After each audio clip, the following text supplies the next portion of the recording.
Sometimes that 30-second countdown feels like an eternity. Today, it felt a little longer than normal. Hey, welcome back. Maybe I'm still on that. Is it tryptophan from that you get from turkey, and it kind of gives you that quiet, kind of sleepy feeling. Maybe that's it. But hey, welcome. My name is Jeff Harrison, and this is Mortgage Minute with Art Alvarez. And I was going to say something like, speaking of turkeys, let's see if Art is available. But that would be right, because he is absolutely, it's one of those things. There's eagles and there's turkeys. He's definitely an eagle. Let's see if the eagle has landed. Welcome back. Hey, Art, how you doing? Hi, Jeff. How are you? Good. Yeah, all of a sudden I realized, wait a second, that's both feet in the mud. I shouldn't do that. Yeah, and I think now that it's Thursday, I think I'm finally over the tryptophan from the previous week. So is that what it is, tryptophan? Or whatever it's called. I think you're right. I'm not sure. I'll have to Google that.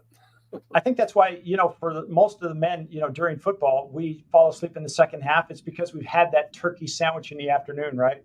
That's right. Yep. Yeah. Been there, so, done that. So did you have a nice Thanksgiving? I did. Yeah, it was really nice. How about you? Good? Yeah, it was good. It was good. No, it's one of those things that we have no children. And so what we do is a lot of times we'll do what we call a friends Thanksgiving. So we'll kind of invite orphans over, not orphans, but, people that maybe their kids are out of town or they've gone away or whatnot. So it's a nice little get together. And my wife does not like making the traditional turkey, so she'll always have something, crazy, that not crazy, but something special cooked up. And it's always a nice surprise for people that first come over and they see surprise on the face that there's no turkey and stuffing.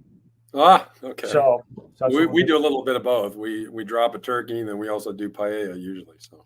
Oh, nice. Yeah, so the paella, now, why paella? What's the connection there? Well, that's the classic Spanish dish. And of course, given my last name, although my last name is from my grandfather from Michoacan, Mexico, but my grandmother, my paternal grandmother, was from Spain. And so growing up, paella was an important part of our meals. So somebody asked me about that, and it's really kind of comes from the standpoint of something I want to show before we get going. And one of our staff members says, I did these for Art, and his name says Alvarez, but he doesn't look Hispanic.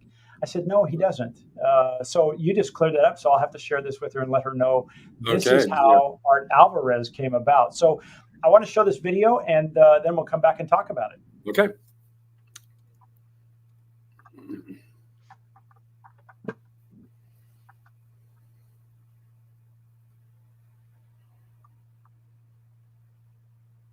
So Art, that's something new. Tell us about that. Yes, it's basically a new pricing strategy that we're going to be undertaking here going forward and into 2024. And for the sake of our viewers, as you know, we typically start off by talking about where mortgage rates are and what's causing rates to be where they're at. And we do that by talking about the 10-year bond yield, which I continue to say is the best barometer to track mortgage rates. And we also post our rate grid. And so that video that you just watched basically summarizes what we're going to be doing going forward and how we price our loans. And we're going to post our rates on a daily basis on platforms such as Facebook and YouTube.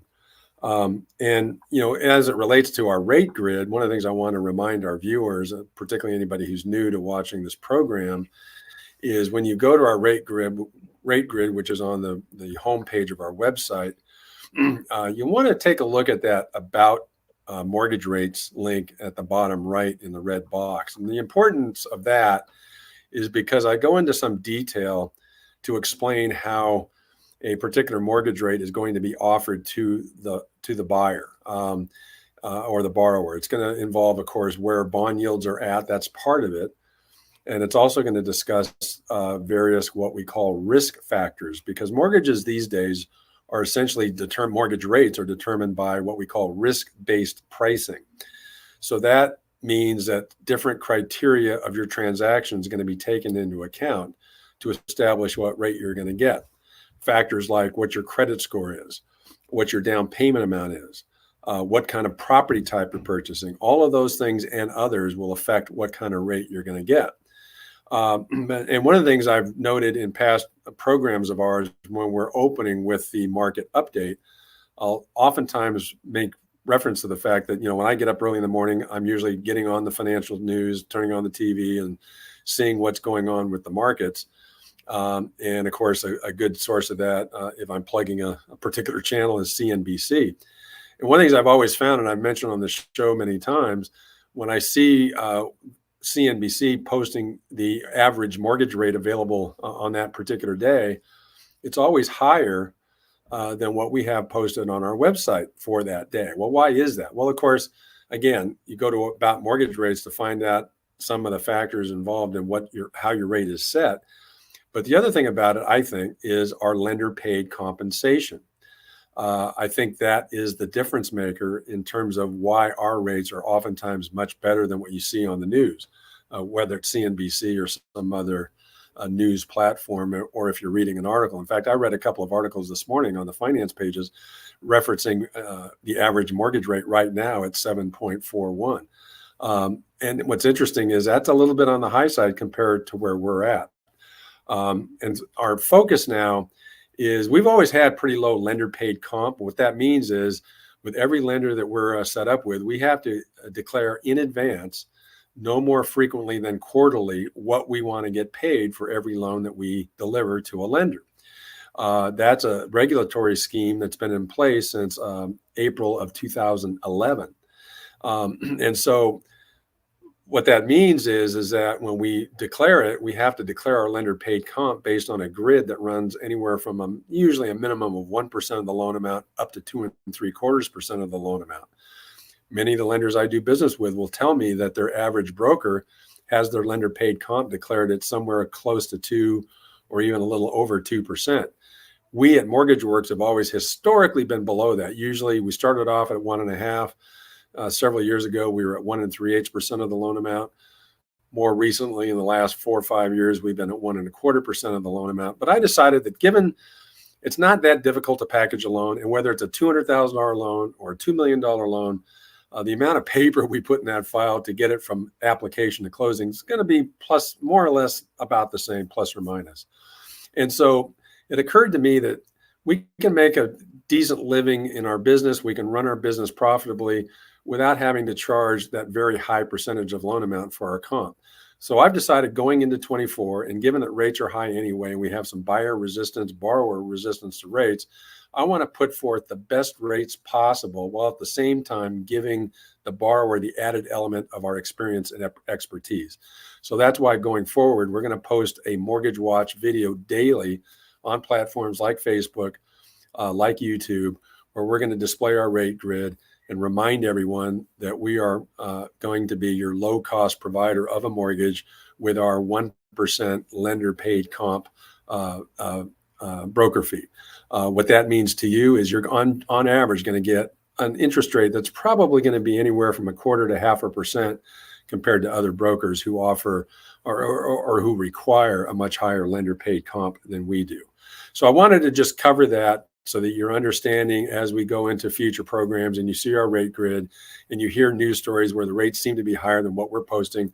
That's a big reason why we're willing to originate that loan for you to give you the best rate possible and do so at what we think is a reasonable compensation, but at the same time, a compensation amount that's going to get you the best rate. Okay, Jeff, with that, I want to go back to you because I understand we have a couple of questions this week from our viewers. Yeah, I think that's pretty exciting. I don't want to let you off the hook quite that easily because that's a big thing. When you talk about the rates being charged, and I think from, let's say, the home buyer experience, that seems to be the most confusing part.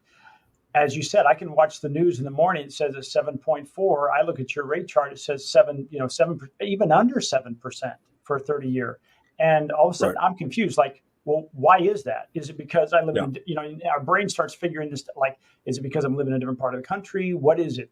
And it's interesting how it all circles around that whole lender based compensation to the brokers.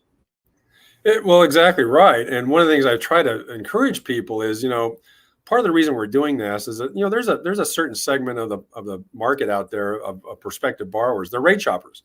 They'll check multiple lenders to try to get the best rate possible. Our strategy is really being implemented to address that. I want rate shoppers to call me, at least ask me for a worksheet. It doesn't take long for me to prepare that. And after all, with most other major purchases, buying a house, buying a car, buying a mattress, I mean, you're going to shop the rate, you're going to shop the price. And there's a certain segment of home buyers, of home borrowers who do that. And I think I would encourage more to, and just consider us when you're doing that rate shopping. The other thing that we're trying to address is there's borrowers who really like online lenders because they think just because they're online, they're more efficient, they're going to give you a better deal. That actually is not true to a pretty good extent. I can usually meet or beat most online lenders. And the other thing that our pricing strategy, I think, is really going to be helpful with is those jumbo borrowers. If you're getting a loan for $1 million or $1.5 million or $2 million, I mean, for example, a $2 million loan, well, part of our 1% lender paid broker fee that we're now going to be doing is we're going to put a cap on the maximum amount that results from that formula at $7,500. Wow. So if you're getting a $2 million loan, I'm going to be arranging that loan for you for less than 0.5% of your loan amount as to what we're compensated. That should make a big difference to you in the rate if you're a jumbo loan borrower. So that's the kind of thing we're trying to address. Now let me ask you a question. So just to clarify, check my math here. So if it's a $2 million loan and my broker compensation fee is 2%, that's $40,000. Correct. Is that correct?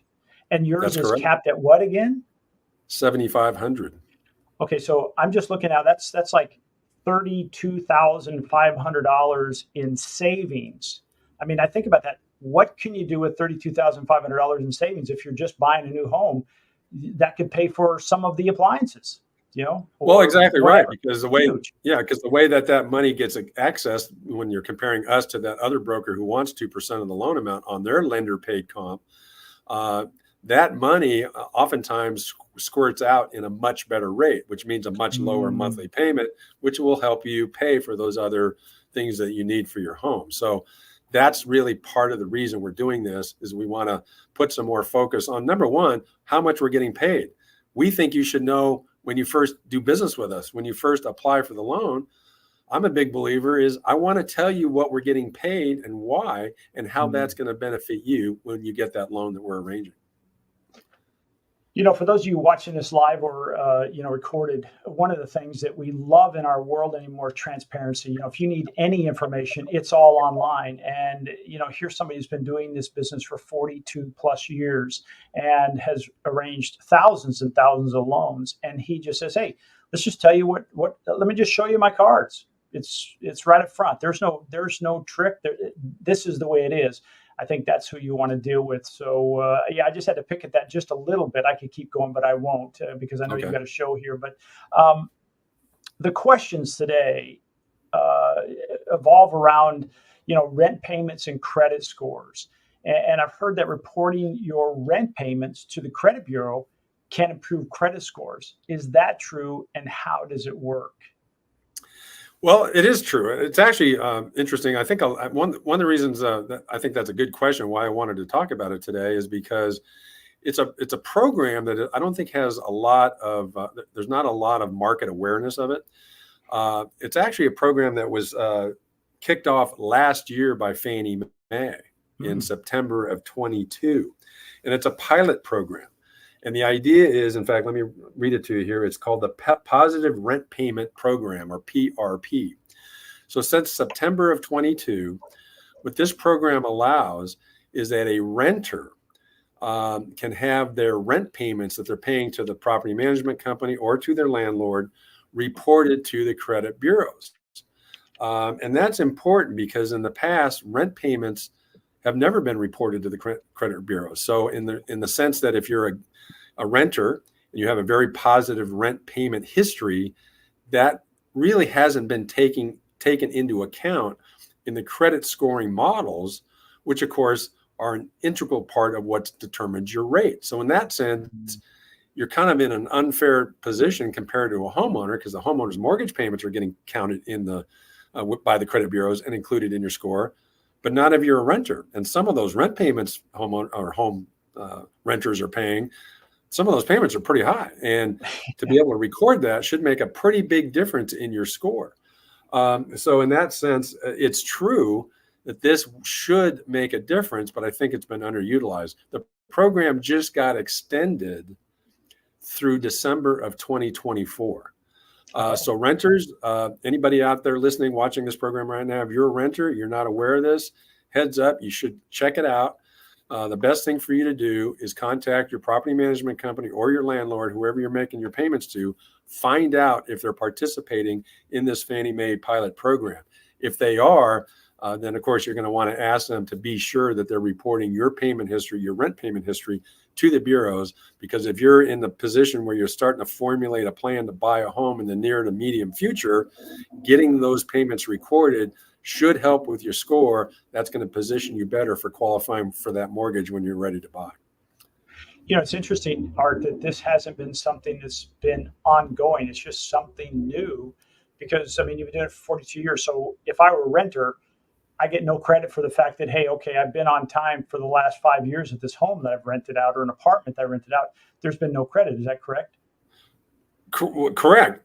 As to any effect on your score. And in fact, your rent payment history, essentially, up until this pilot program, really had the ability to hurt you more than help you. In other words, if you're a renter, in a lot of cases, when we initiate the loan and we go through the automated underwriting system process, we may be required to get a rating on your rent payment history. That's typically done by sending a form called a VOR, a verification of rent form, to your landlord or your property management company. They will fill that out and provide a rating on your rent payments for the last 12 months, if you paid on time or if not, if you've been late, how many times you've been late.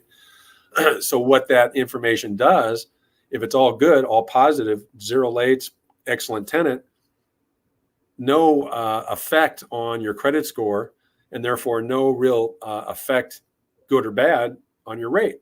But if you have a poor verification of rent from your landlord or property management company, again, it's not going to affect your score directly at all. But it could jeopardize getting approved, even based on the score you do have from other credit history, simply because, you're not paying your rent on time. How can we expect you to pay a mortgage payment on time? So I argue that up until now, a verification of rent process really only had the ability to hurt you, not really to help you. It's kind of a one-way street there, wasn't it? Yes. Yeah. And that's why I think a program like this, which I hope becomes a permanent part of the mortgage arena, I think it will be very helpful, and I think put a more level playing field as it relates to renters and current homeowners. So now you said this is a pilot program. So not everyone out there, you know, is eligible for that, or is it just a matter of, hey, if I have a multifamily dwelling or something of that nature, or I have apartments, can I apply for that, or do I want to apply for that, or they contact me? How does that work? Do you have any idea? Well, yeah, I think the issue there has been that, the property owners have really had no incentive to report payment history to the credit bureaus.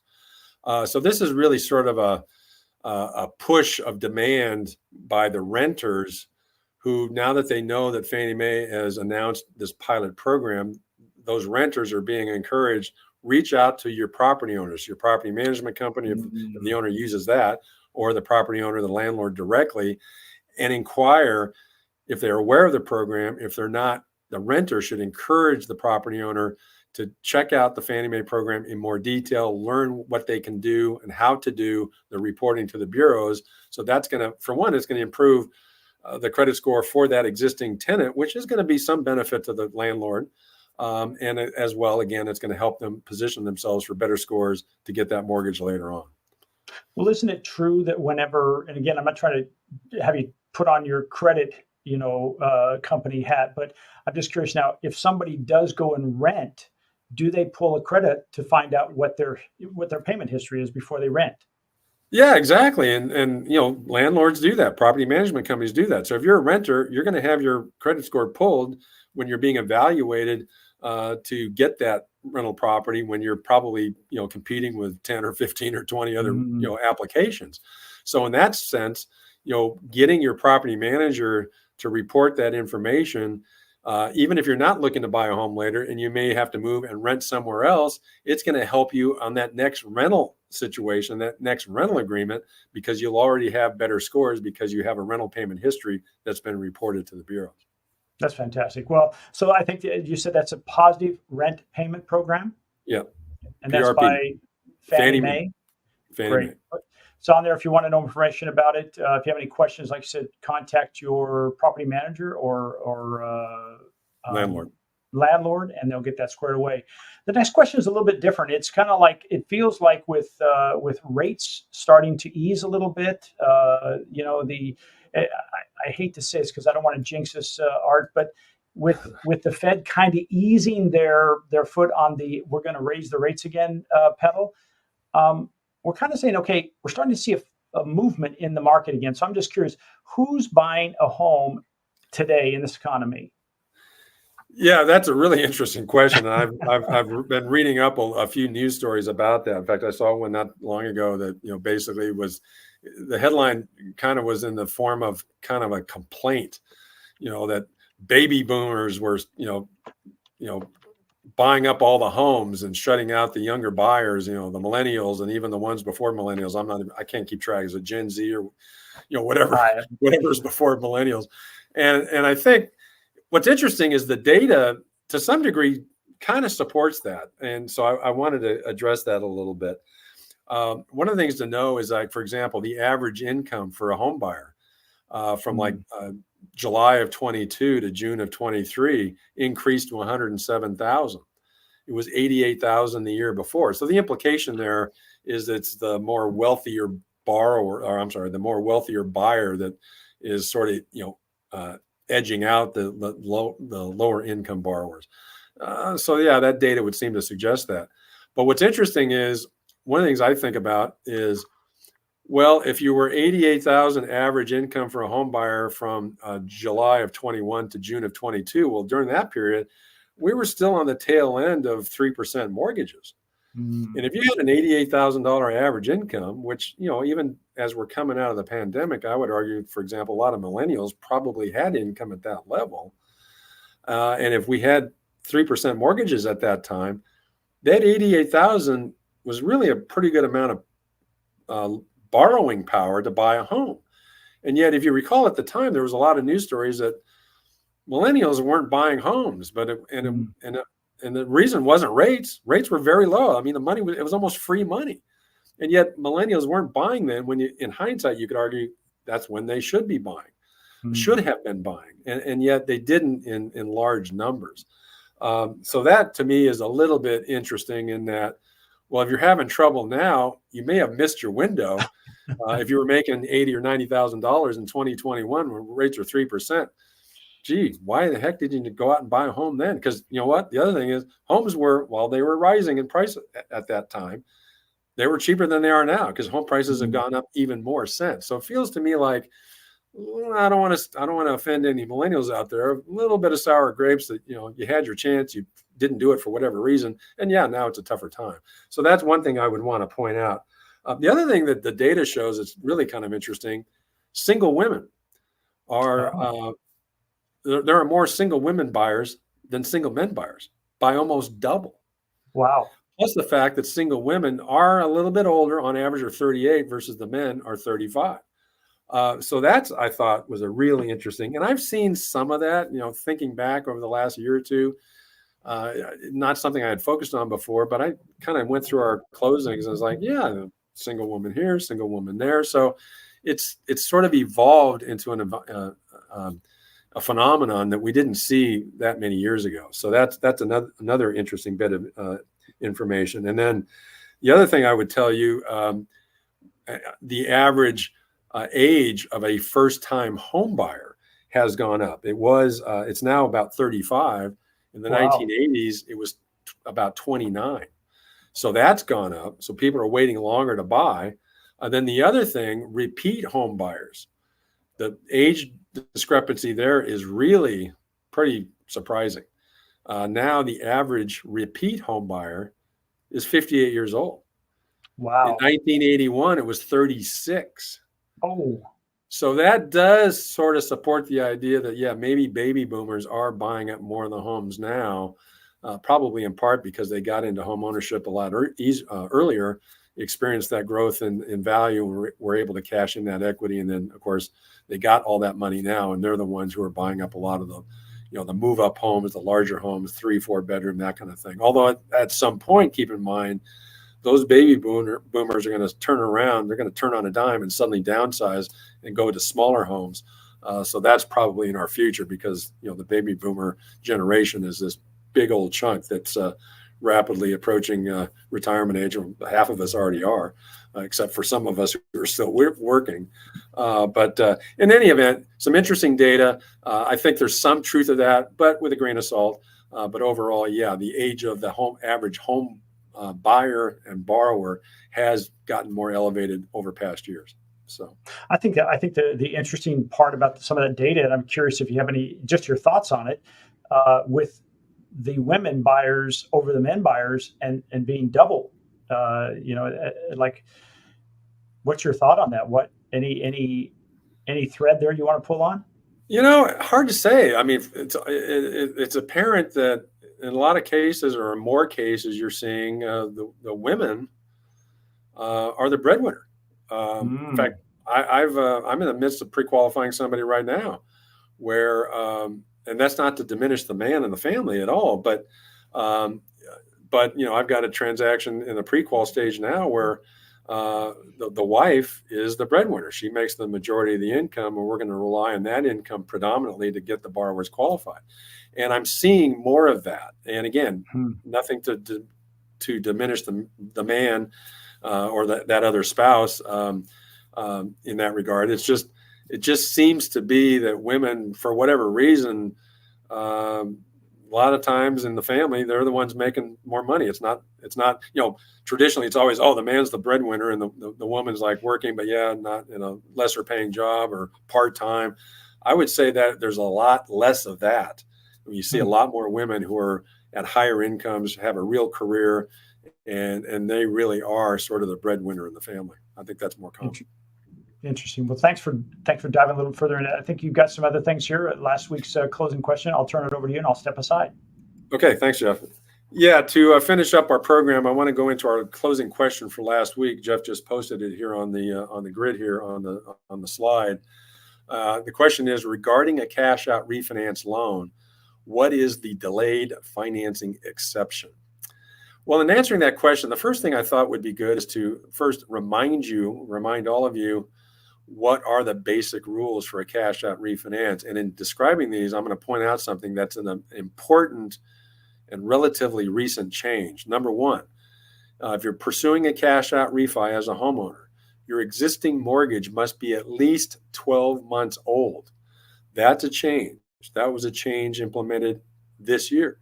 Prior to that, if you're a homeowner, had an existing mortgage, you could get a cash out refinance after 6 months. In other words, if that was a purchase mortgage and you've only owned the home for 6 months, in order to do a cash out, that existing mortgage had to be 6 months old. It's now a year, 12 months. So keep that in mind. That is going to be a deterrence for some homeowners who think that they want to be able to do a cash out, just a few months after purchasing their property. Maybe they put a large down payment and they want to pull some of that back. You got to now wait 12 months for that to happen. The other thing is, at least one borrower must be on title for at least 6 months. That actually sounds like it conflicts with the first bullet point. Well, if you can't get a cash out refi until your existing mortgage is 12 months old, well, at least one borrower must be on title for 6 months. Well, obviously that's going to be the case if you've got a 12-month-old mortgage that borrower is on.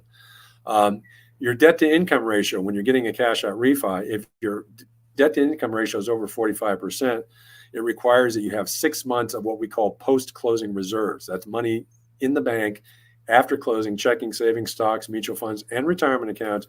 You have to have at least 6 months of your monthly housing expense in reserves after you close when you're getting a cash out refi and your debt to income ratio is over 45%.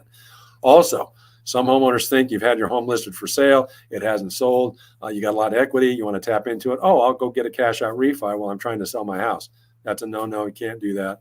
If you want a cash out refi, you've got to take your home off the market. We have to verify you've canceled your listing. You have to write a letter saying, hey, I'm sorry, I didn't mean it. I'm not going to sell. I want to keep my home. That's why I want to get cash out, because I'm going to keep it and doll it up, or whatever the case may be. So those are the basic rules. So what is delayed financing exception? Well, you can get a delay. You can do a cash out refi pretty much almost immediately after acquiring the home. But the first condition is there can be no mortgage used to acquire the property. That's a kind of a long way of saying you had to buy the home for cash. So again, no mortgage was used to acquire the property. So that means if we start a delayed financing refinance transaction, we're going to verify that when you bought the home, you did not get a mortgage to buy the home. Now, what you can do when you're buying the home for quote unquote cash is you may have gotten your funds from a personal loan, believe it or not, that's allowed, or a HELOC on another property.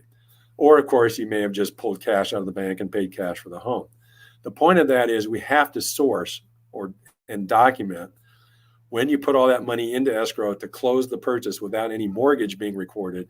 We have to document where that money came from. It either has to be money that was seasoned in your bank accounts, or we have to verify that that money arrived because you had a personal loan or a HELOC. So we have to get the copies of the loan contracts for that personal loan or for the HELOC, and in order to verify that that's where the money came from.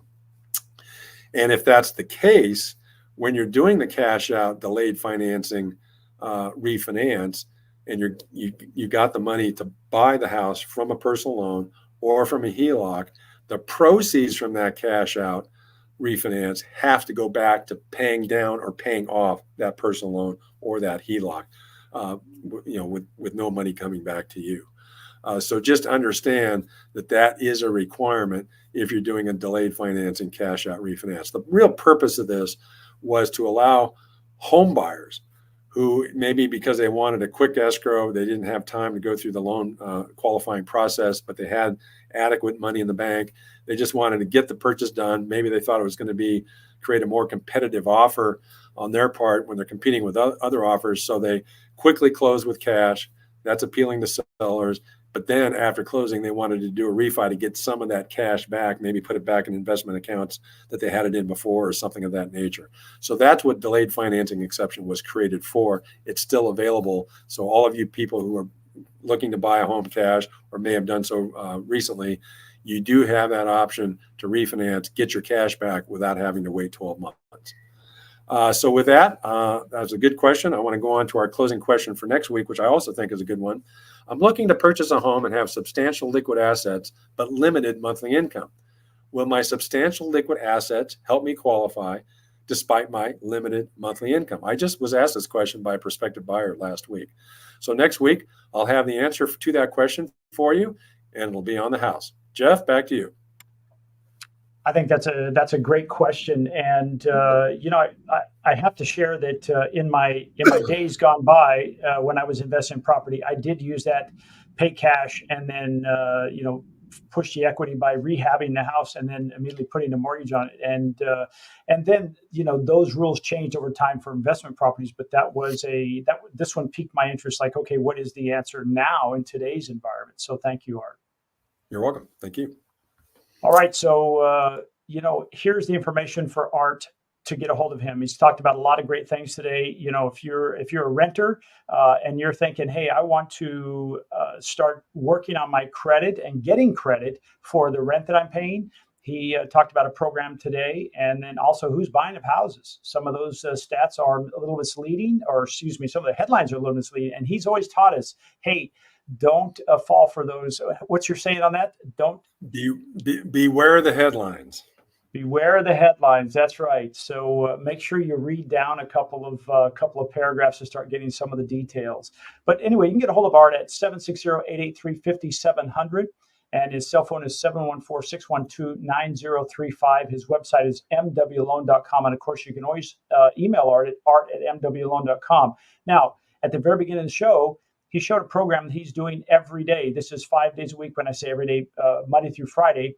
And it is a update every day on what's going on with that ever-moving treasury, the 10-year treasury, and also how does it affect the rates. And he's updating his rate grid every day. That comes up at 11:30 Pacific Standard Time.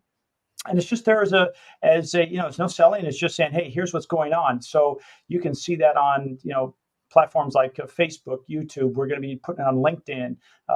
We're trying to get him on Google Business profile, things of that nature. So wherever you're thinking about, hey, what is the rate today? That's where this is going to be playing. So I'm excited to share that. Art, any last words before I pop out of here?